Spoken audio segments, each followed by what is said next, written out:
Hello, everyone. I'm Michael Serapio. Both the NDP and Green Party leaders have now read the unredacted report from NSICOP. But as we told you yesterday, their conclusions are very different. One expressing relief, the other alarm. Having read the full, unredacted National Security Intelligence Committee of Parliamentarians report, for myself, I can say, I have no worries about anyone in the House of Commons. I am more alarmed today than I was yesterday after having read the report. What is clear to me is that Justin Trudeau knew and didn't act, and Pierre Poilievre doesn't even want to know.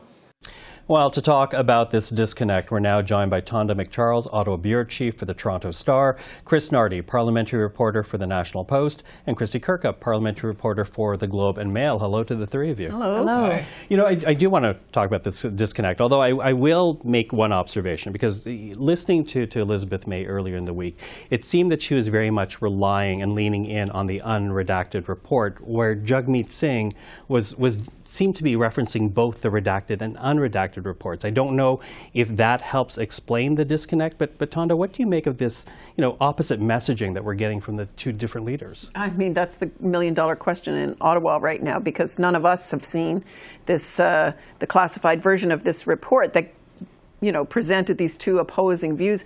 I mean, imagine an alternative reality where, they actually did agree. They came out of reading that thing and thought, I have a constructive way forward now on how to deal with this, but we didn't get that. I think that many Canadians would be wondering what on earth is going on, what are we to take from it. Here we have a parliamentary committee of politicians who understand the rules around nominations and the caveats that they were exposed, or the intelligence with caveats that they did or didn't see, we don't know. And they can't yet agree on a way that politicians who understand all this can go forward, not in a partisan way, but in a way that reinforces both Canada's answer to the challenge of foreign interference and reinforces Canadians' confidence in democracy. I think that all these political leaders have failed Canadians this week and last. In the first instance, for failing to realize what an uproar would be created over it. But in the second instance, now from the disagreement over what it means, now we also are not hearing and talking about, the diaspora groups that are affected greatly by foreign interference. And we're not talking about how some of the politicians in ethnic groups now are being made to feel suspect by these unverified allegations. And let's face it, like, foreign interference involves politicians meeting with groups and whether or not hostile actors are trying to influence them. But it's not just ethnic politicians, politicians from diaspora groups that are meeting them. White politicians are too, but now everyone is just wondering what the hell is going on. So I feel it's an utter failure in leadership on our political leaders right this week. As you say, the great debate right now in Ottawa. Chris, what do you make of this disconnect?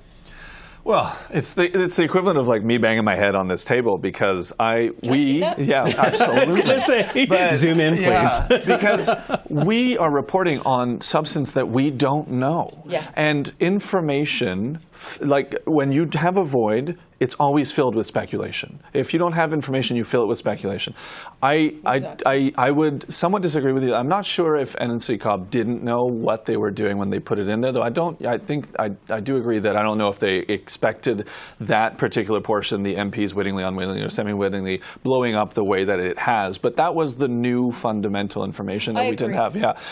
But I think the part of the difference between Mr. Singh and Ms. May's interpretation, I think, is also slightly personal, in that Jagmeet Singh really emphasized how he is personally, in fact, impacted by foreign interference. He himself was the target of it. And I do believe, without knowing what he saw and how it's so dramatically different from Ms. May, he's looking at it with a very different lens. That is, that he will automatically be more concerned because he's actually felt it and he's seen it in his own community.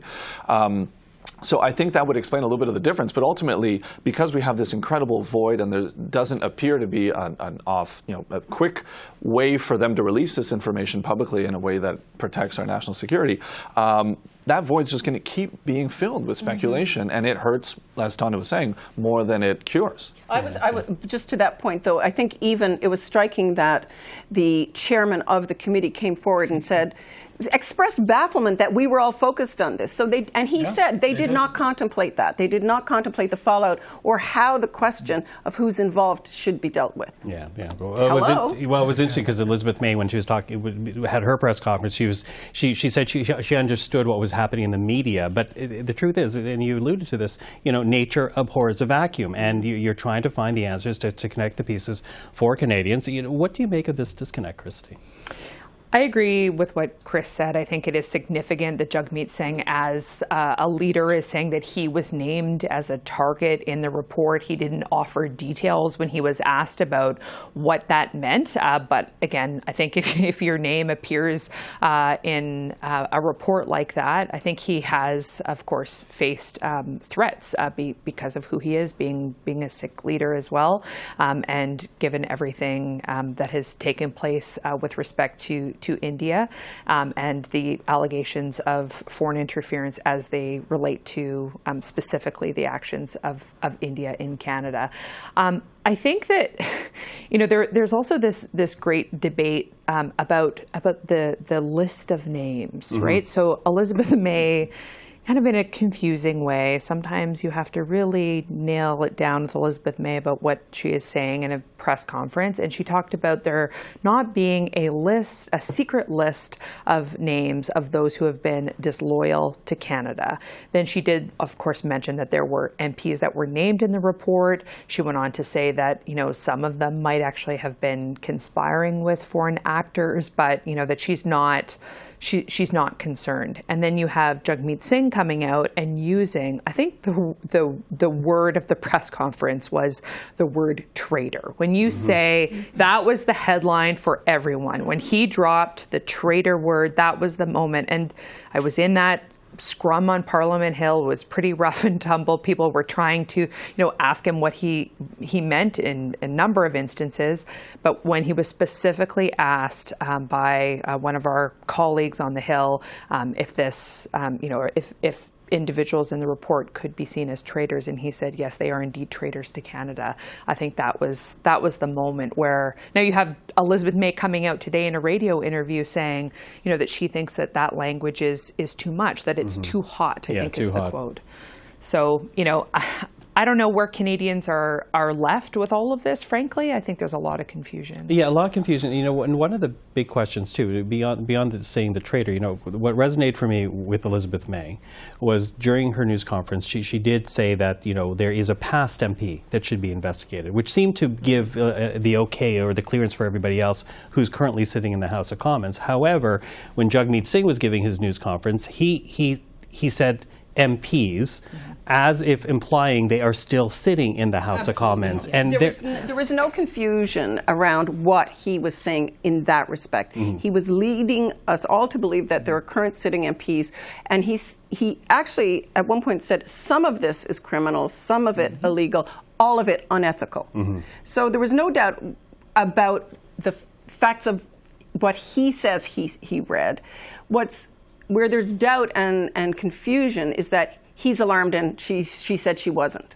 She's relieved, vastly relieved. Relieved, and felt very safe to be in the House of Commons, right? Yeah. So, because of course there was this looking over your shoulder in the first week when NSICOP actually released this report. You were going to. I was just going to say that I think this report has been circulating for a couple of months in the senior levels of government in terms of dealing with what should and would be redacted in it, and at no point, I'm curious about this, at no point, though, did it raise their alarm bells such that they felt that they needed a plan of action to roll out the moment that report dropped. So what does that tell us? What are we supposed to understand? Are we supposed to understand that they don't take it seriously? Or are we supposed to understand that the actual unredacted report doesn't portray as an alarming a picture as some of us have felt maybe is in there? But without knowing, we're all just blind. Well, to paraphrase Jagmeet Singh, he says the Prime Minister is accepting the fact that some foreign interference is acceptable.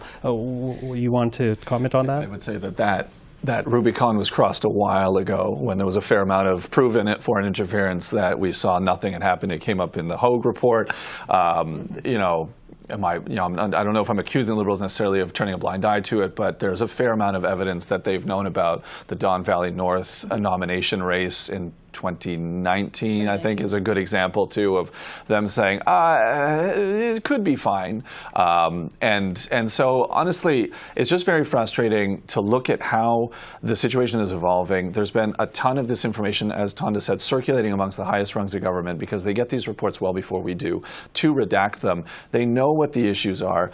And for the most part, what you get the sense is that Public Safety Minister Dominic LeBlanc has been sent out to bury these things. That's what he's very good at. He's get put into a portfolio so that we shut up about the portfolio. He tries to fix it internally, but we don't talk about it. And I find it's very telling that even for an experienced fixer and issue barrier like Dominic LeBlanc, that the Liberals have completely lost the message and their grip on this issue, that even he can't bury it, speaks to how woefully unprepared and how much they underestimated the impact that this would have, the concerns that it would raise, and again, the vacuum that we face right now, and how everyone's going to try to fill it with some form of information or not. They were not ready for it. I don't know why they weren't ready for it, and they really have to start figuring this out, especially as the Hogue inquiry goes into its second phase of work. Yeah, well, I will say, I've done a number of interviews with different security analysts who say at the end of the day, this Trudeau government is not concerned enough about security. That might be what we're seeing here. We'll see. Although, we talk about the Prime Minister, but when Jagmeet Singh was up there, he was also criticizing the Conservative leader. In fact, he says Pierre Poilievre's refusal to sign the necessary documents to see the unredacted report disqualifies him from ever being Prime Minister. What type of pressure does Pierre Poilievre now face as a result of these two opposition leaders, neither of whom are leaders of the opposition, have already seen the unredacted report? I think there is political pressure for the Conservative leader. The fact that he is standing alone as the one leader who, the Bloc leader has yet to do his briefing. And he actually issued a statement after Jagmeet Singh's press conference yesterday, kind of throwing his hands up, really, kind of saying, what are we going to do with these leaders who have two very different interpretations of the report? But for Pierre Poilievre, there is that central question. If only we could, ask that question in a press conference. We don't have that opportunity, to be clear. The Conservatives, through statements from, the Office of the Official Opposition, have made it clear that they don't really see the value in Pierre Poilievre going in and getting this briefing, that he's not going to be able to say that much more than what he can say based on the redacted report. And frankly, I think Jagmeet Singh's press conference maybe, kind of feeds into that argument, right? Because there were certain ways in which Jagmeet went beyond, again, including talking about himself being personally targeted. But he had, how much more has he been able to say, Jagmeet Singh, publicly than he was able to say before he saw the redacted report? So Pierre Poilievre is in that unique position of not getting briefed. Clearly, this is for political reasons. I think he's being frank about that. Yeah, well, although Jagmeet Singh makes the argument, it's choosing politics over national security. So I do wonder about this. Does it create a problem for Pierre Poilievre to have not seen the documents yet?